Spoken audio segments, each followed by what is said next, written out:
Petit Jornal. Inteligência e irreverência em doses diárias.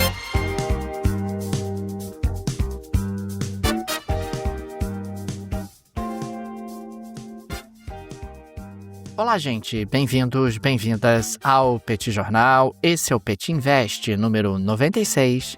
Estamos gravando numa live no YouTube do Petit Jornal. São exatamente 9 horas e 15 minutos da sexta-feira, 12 de dezembro de 2025.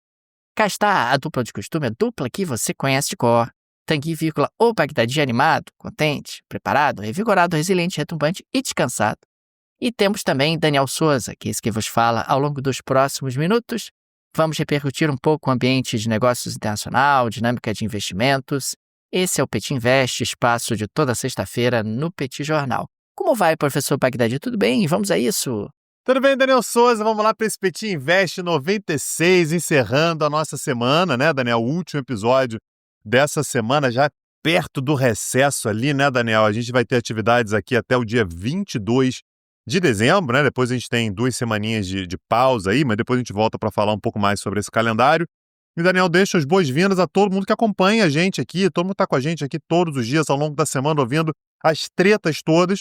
E esse é um espaço um pouco diferente, né, Daniel? Nosso espaço da sexta-feira, porque a gente fala mais sobre economia e investimentos. E, aliás, por falar em economia e investimentos, a gente tem a super indicação da Rio Claro Investimentos. Aliás, a Rio Claro Investimentos, Daniel, que é a nossa parceira há bastante tempo aqui no Petit Jornal, tem todo um olhar para o que está acontecendo internacionalmente, né? Então, aquela preocupação de tentar garantir uma boa gestão dos seus ativos, dos seus recursos, aquele dinheiro que você guardou ao longo da vida, que você se esforçou, aquela herança que você recebeu, um apartamento que você vendeu, para garantir que lá na frente você tenha feito uma boa gestão, que você tenha uma aposentadoria, tranquilidade. Aliás, é uma boa também para você indicar para parentes, né? Às vezes seu pai, sua mãe, seu tio, seu avô, que está com dinheiro guardado, mas não está fazendo uma boa gestão. A Rio Claro Investimentos tem tudo que você precisa, o link está na descrição desse episódio. Clica lá, fala com a Rio Claro, que eu tenho certeza que lá na frente você vai agradecer, tenho certeza que você vai ficar satisfeito. E, Daniel, como tema de hoje, a gente tem que falar sobre a disputa pela Warner Bros., né? A gente está falando sobre uma enorme empresa do cinema, aliás, faz parte da história do cinema, não é exagero dizer isso. E a gente teve propostas ao longo dos últimos dias do Netflix e da Paramount. Eu queria, Daniel, que você trouxesse a primeira parte factual. O que aconteceu? Como é que foi essa movimentação ao longo dos últimos dias? Conta pra gente. Tanguy, nós tivemos ao longo dos últimos anos o mercado de streaming evoluindo, né? De 2015 a 2022 nós tivemos uma fase de expansão, cresça a qualquer custo, e a partir de 2023 passamos até a fase de consolidação, onde quem não comprar será comprado. O mercado passou a ter muitos players, muitos participantes, claramente não tem espaço para todo mundo. O consumidor não consegue assinar tantos serviços de streaming quanto são ofertados, e, consequentemente, você passou a ter ali os grandes players, os grandes participantes olhando oportunidades de aquisição justamente para consolidar uma posição forte dentro desse mercado que é altamente competitivo.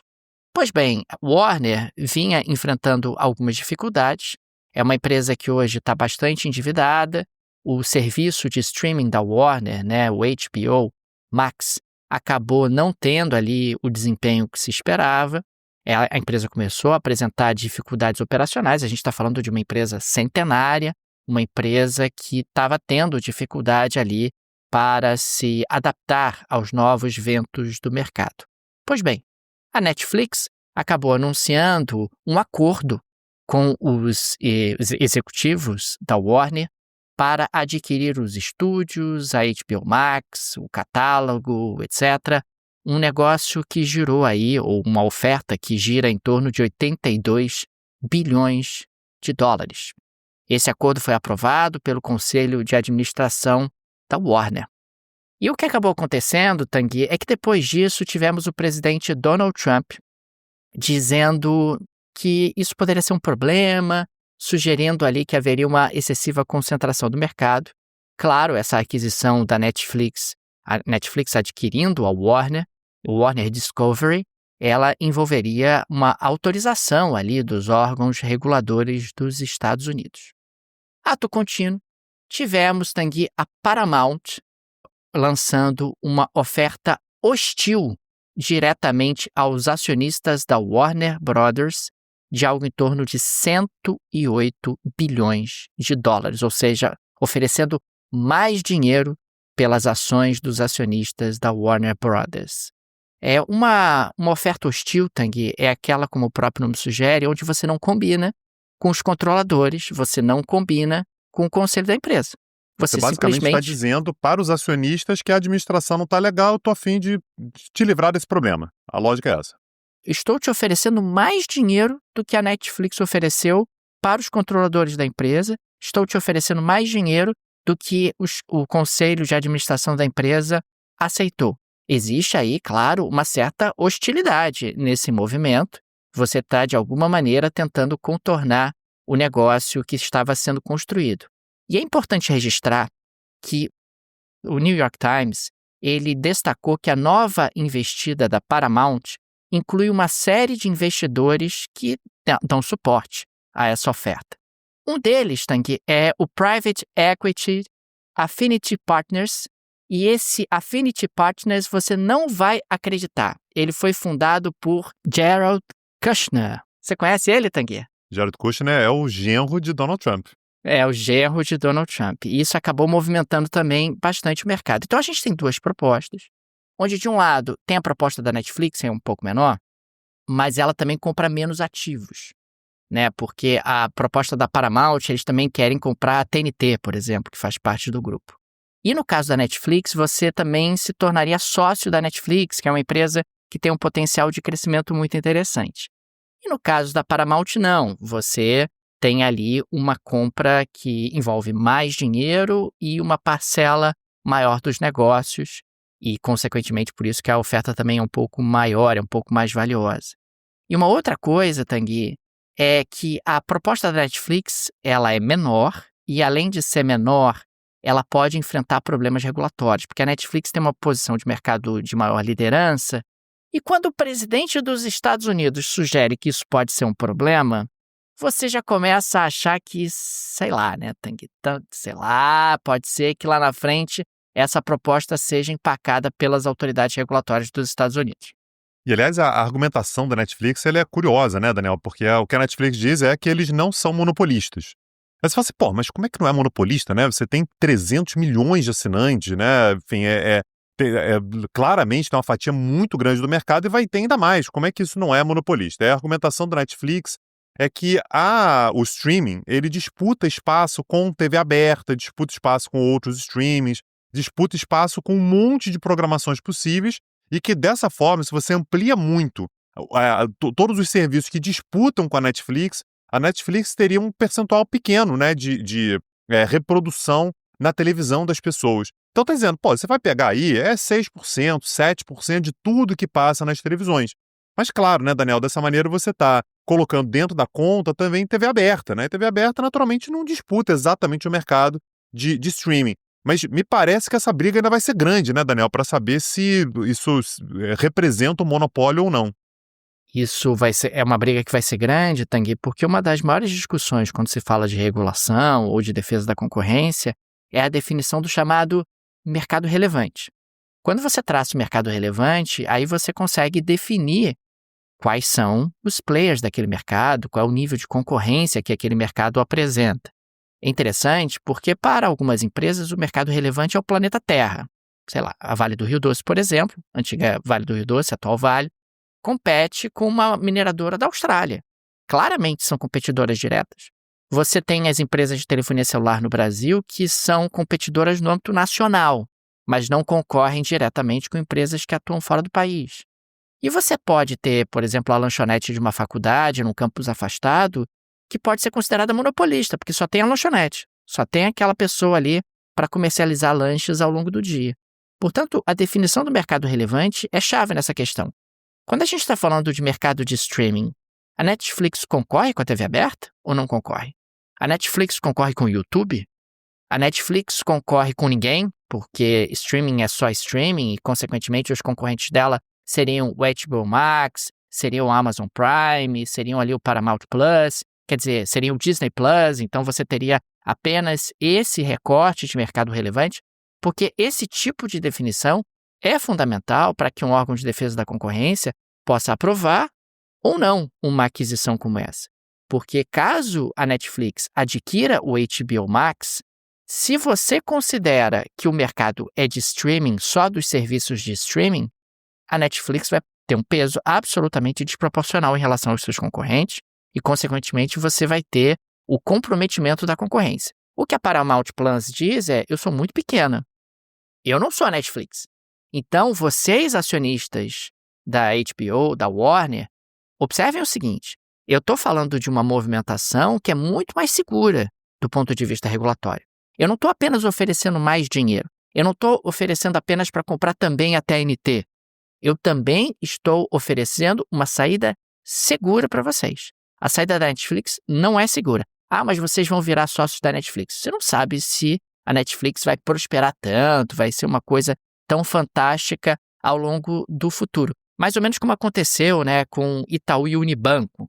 Os acionistas do Unibanco receberam uma grana e ainda passaram a ter ali um pouco de ações do Itaú. Você pode ter um desmembramento num acordo como esse, mas é uma escolha que terá que ser feita pelos acionistas da Warner Bros. Certamente você vai ter ali que, de alguma forma, tomar essa decisão num futuro não tão distante, e é uma decisão que vai trazer muitas consequências para o mercado de mídia, porque a gente sabe a importância do streaming, e quando você tem o Netflix eventualmente alcançando um nível de dominação como esse, isso vai trazer consequências até para a definição de para onde vai o negócio, para onde vai o modelo de negócios dessa indústria que é tão importante.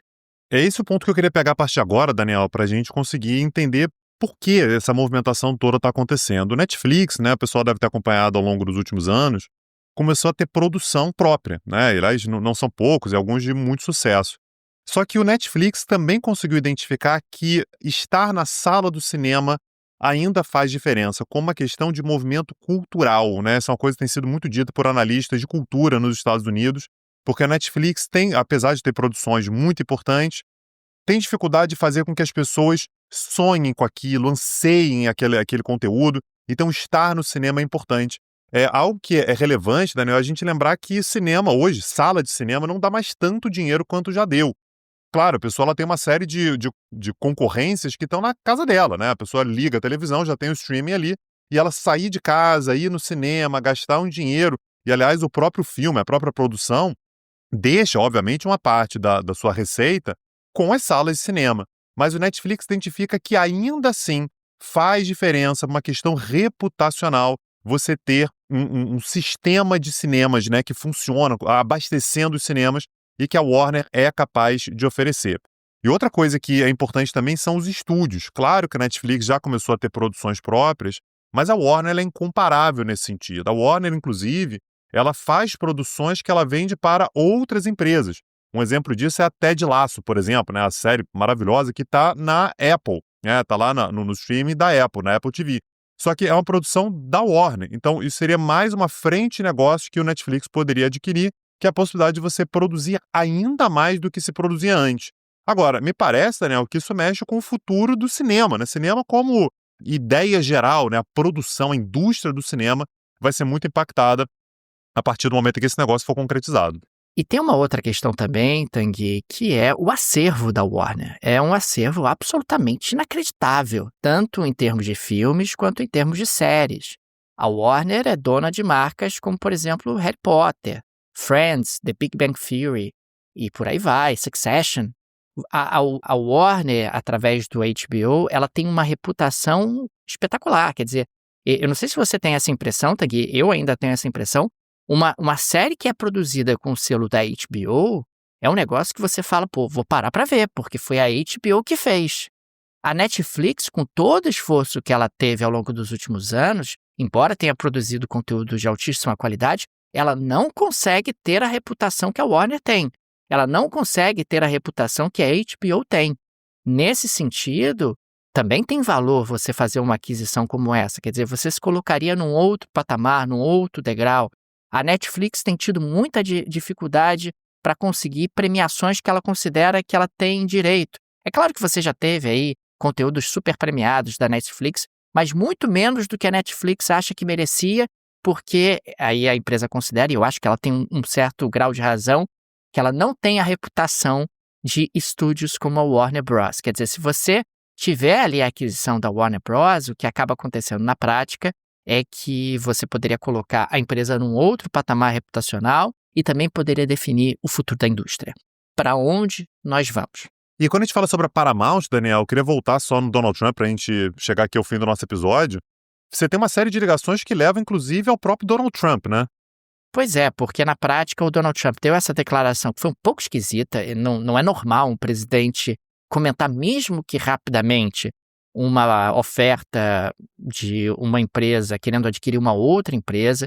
Ele classificou como um problema, poderia ser um problema, essa aquisição. E nós temos um genro dele participando entre os investidores que faz uma oferta hostil alternativa. É um pouco estranho, Tanguy, é realmente um pouco estranho essa movimentação toda e certamente isso vai pesar na hora dos acionistas da Warner Bros. Tomarem uma decisão. Afinal, o Donald Trump poderia, de alguma forma, mexer os pauzinhos e, quem sabe, atrapalhar, do ponto de vista regulatório, a aquisição da Netflix ou a Netflix adquirindo ali a Warner Bros. Perfeito. Daniel Souza, com isso a gente deixa, né, o nosso muito obrigado a todo mundo que acompanhou a gente até aqui. Deixo mais uma vez a indicação da Rio Claro Investimentos, a gestora incrível dos seus ativos, dos seus recursos, para você garantir que você tenha tranquilidade lá na frente, para que você possa viver em paz, né, tranquilo, sem sobressaltos financeiros, ter esse tipo de assistência em momentos de dificuldades, de instabilidade, para ser mais exato, é fundamental. Link na descrição desse episódio. Daniel Souza, segunda-feira a gente está de volta com mais um bate-papo. Às 9 da manhã temos a gravação. Nos vemos. Um abraço, até a próxima. Valeu. Tchau, tchau. Petit Jornal. Inteligência e irreverência em doses diárias. Acesse www.petitjornal.com.br.